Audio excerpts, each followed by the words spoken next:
At yung palusot, singilin natin, ngayon nananahimik yung isang senador na sinabi niya, binasa niya at ipinagkatiwala na lamang niya sa kanyang mga staff na punan yung blanco. Magpalit ho kayo ng pwesto ng iyong staff. I-demote mo yung sarili mo at yung staff mo na nagbabantay ng Bicameral Conference Committee report na dapat trabaho mo, i-promote mo.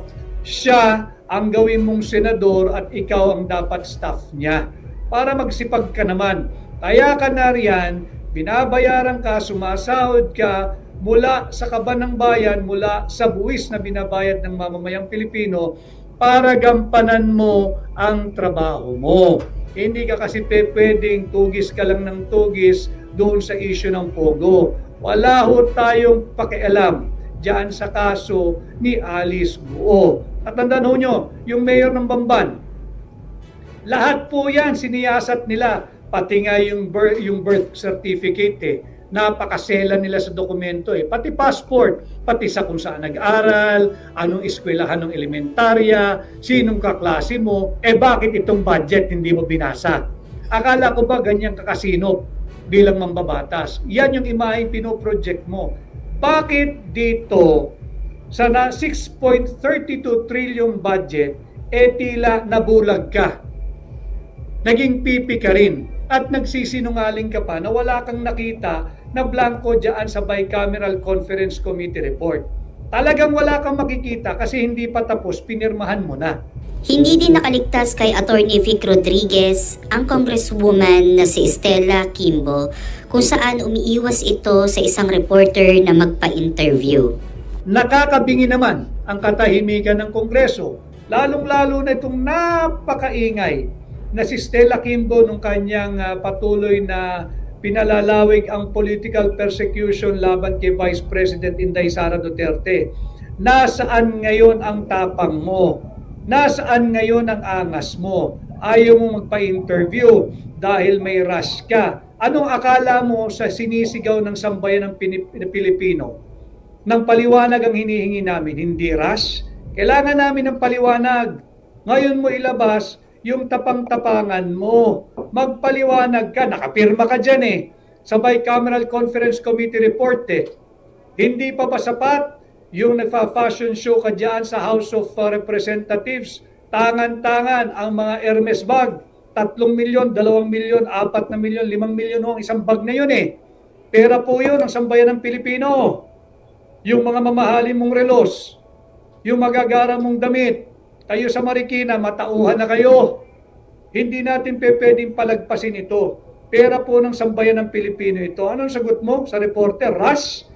Wala na bang mas rush pa dito sa hinihinging paliwanag ng sambayan ng Pilipino? Hindi ba't ikaw ang chairman ngayon ng Committee on Appropriation at nalalaman mo na hindi ordinaryong posisyon ang tinanggap mo bukod pa sa iyong pagiging kongresista? Meron kang pananagutan, yan ang hinihingi ng hakbang ng maisog, yung transparency at accountability. Kami naniningil, sino yung makating kamay na nakialam dyan sa final ratified, approved, and signed Bicameral Conference Committee report? Sino ang nakialam sa report ng Vicecam? Ang trabaho po ng Vicecam ay tapos na matapos nila itong i-ratify, aprubahan at pirmahan. Tapos na po yun. Ibibigay na nila yan sa mababang kapulungan. Wala po senado ron Pero hindi absuelto rito yung mga pumirmang senador. Wala na pong trabaho ang senado ron. Babalik nila yan sa House of Representatives para maging tinatawag na enrolled bill. Yung enrolled bill, yan po yung nagiging General Appropriations Bill. Wala na pong pwedeng gumalaw doon. Ang only thing na natitirang gagawin ay yung pag-imprenta nito. Yun po yung hinihingi ng Philippine Star. Yun din po ang hinihingi ng saksi ngayon na hindi po sila parehong binigyan ng kopya. Sabi naman sa saksi ngayon, yung pahayagan, kinakailangan daw ng humingi ng pahintulot muna sa tanggapan ni Martin Romualdez. Yan po ay suppression ng public document. Kaya nga dito may nagaganap na napakalawak, napakalaking cover-up. Kinakailangan malaman po nyo ito nang hindi po tayo patuloy na binubudol ng administrasyon ni Bongbong Marcos. Ang kopya ng General Appropriate at ito na nga po yung nagiging napakainit na usapin ng unconstitutionality sapagkat kailangan malaman po natin sino yung makating kamay na nagpuno ng mga blanco doon sa Bicameral Conference Committee report. Po na-discover ni Congressman Sid Ungab. Si Congressman Sid Ungab po ang ating dapat pasalamatan. Siya po ang nakadiscover nito. Hindi po talaga biro. Seryosong kaso po ito. This is a falsification of legislative document. Criminal po ang ginawa nila. Hindi po tayo titigil hanggang hindi natin sila napapanagot. Ilabas po nila ang kopya ng enrolled bill. Dahil dito natin makikita yung pagkakaiba-iba ng figures. Meron pong nag-request at ito po'y nasa social media na rin. Banggitin ko lang po yung Philippine Star online. Ang sabi po nila, nag-request daw po sila ng BICAM report at sinabi po sa kanila, meron pa raw yata revisions or changes na maaaring gawin. Bawal po yan. Another count, another round of falsification of legislative document. Hindi po pwedeng magkakaroon pa ng revision or changes dyan sa kopya ng BICAM report. Tapos na po iyan. Pirmado na po iyan. Batas na nga eh. Ito na nga yung inilalaban ng Malacanang na wala raw blanco sa GAA. Wala naman talaga nagsabing may blanco sa GAA.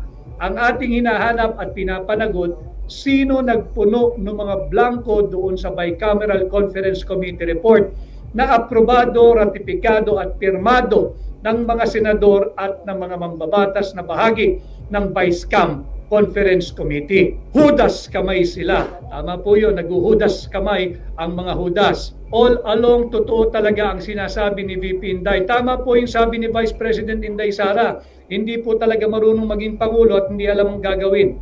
28 na blanco po doon sa Bicameral Conference Committee report.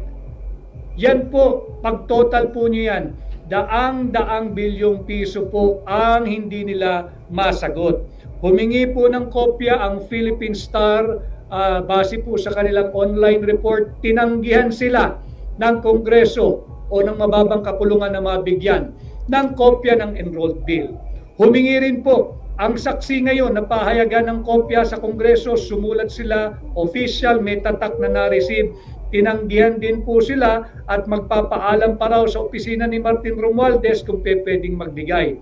Ito ay malakihan at tahasang cover-up sapagkat meron pong mananagot dito. Meron pong dapat makulong dito. Yung mga makakatiang kamay na pinakialaman ang pera ng taong bayan. Alam ho ninyo, pag natapos na po, napirmahan, na aprubahan, ratified and signed yung Bicameral Conference Committee report, there is nothing else to be done except itatransmit na yan para maging enrolled bill. At pag enrolled bill, yan na po yung tinatawag na General Appropriations Bill. Ang tanging natitirang activity o gagawin na lamang po ay ang pag-iimprenta nito. Bawal nang galawin kahit anong line item, bawal nang galawin kahit anong halaga ng kahit na sino man dahil tapos na po yung budget process.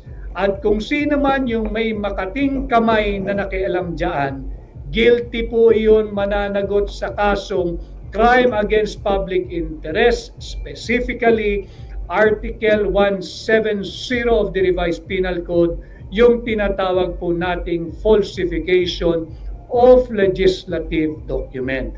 Paano po nagkakaroon ng falsification of legislative document? Unang-una ho, dapat merong bill. Meron po itong tinatawag nating General Appropriations Bill. Pangalawa, merong nag-alter o nakialam.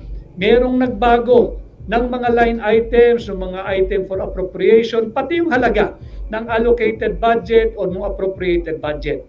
Pangatlo, yung gumalaw, yung makakating kamay, pwede po siyang babae, pwede siyang lalaki, pwede po silang grupo, kaya po natin inaalam, ay mga walang authority na galawin yung halagang yan. Wala na po, kahit kongresista ka pa, kahit senador ka pa, wala ka ng authority kasi tapos na ho.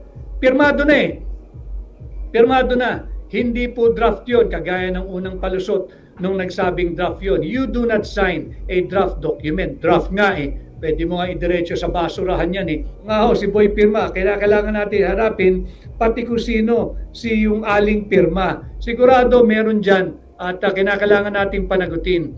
Kay Andy Hetchanova, Attorney Vic, my idol, inuubos na po nila yung Kaba ng Bayan. Last year pa ho nila inuubos to at noong 2023 pa.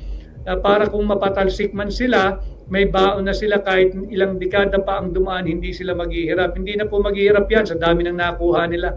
Sino kaya ang senador na tinutukoy ni Attorney Vic Rodriguez na tila nagbubulag-bulagan at naging pipi